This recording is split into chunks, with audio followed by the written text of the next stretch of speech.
Βρισκόμαστε κυπρποτάμι στο αυλάκι πλάι από το αεροδρόμιο. Χίλια ρε! Εδώ!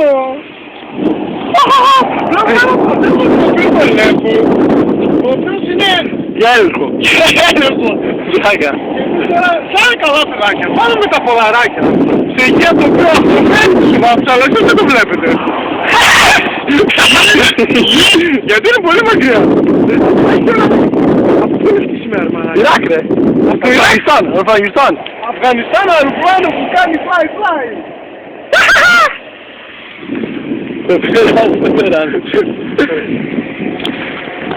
Ο μαλάκας νούμερο 2.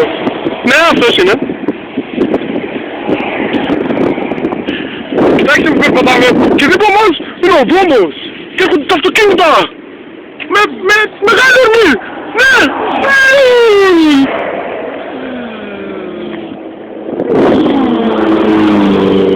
Πάμε ίσια!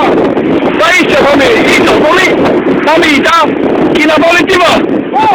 Και πάμε τίμα! Τώρα όχι δεν έχει διέξοδο!